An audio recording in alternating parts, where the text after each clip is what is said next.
उत्तर प्रदेश में पंचायत चुनाव से पहले ही वोट चोरी का खेल सामने आ गया है। विपक्ष सरकार पर पहले से ही धांधली के आरोप लगाता रहा है और अब महोबा से जो खबर आई है उसने चुनाव आयोग की कार्यप्रणाली पर गंभीर सवाल खड़े कर दिए हैं। इस धांधली को जानकर खुद चुनाव आयोग के अधिकारियों के भी होश पाख्ता हो गए। तो क्या है पूरी खबर, जानेंगे इस रिपोर्ट में। एसआईआर के नाम पर पहले से ही बड़े खेल की बातें हो रही है। वोटिंग लिस्ट पर सवाल उठाए जा रहे हैं।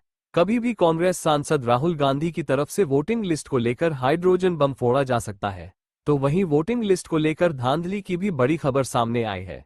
यूपी में महोबा के जयपुर गांव में एक घर में 4271 वोट मिले हैं और इसका खुलासा किसी और ने नहीं किया बल्कि राज्य निर्वाचन आयोग की ही तरफ से किया गया है। उसने आर्टिफिशियल इंटेलिजेंस यानी एआई से वोटिंग लिस्ट का जब सर्वे करवाया तो गांव के एक ही मकान से 4271 वोटरों का रजिस्ट्रेशन मिला।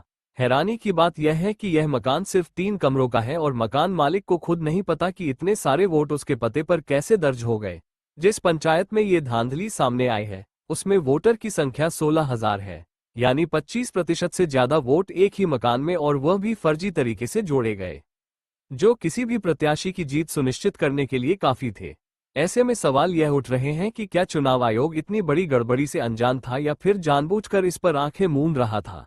जैसा कि आप जानते हैं कि विपक्ष पहले ही आरोप लगा चुका है कि सरकार वोट चोरी के जरिए लोकतंत्र के साथ खिलवाड़ कर रही है।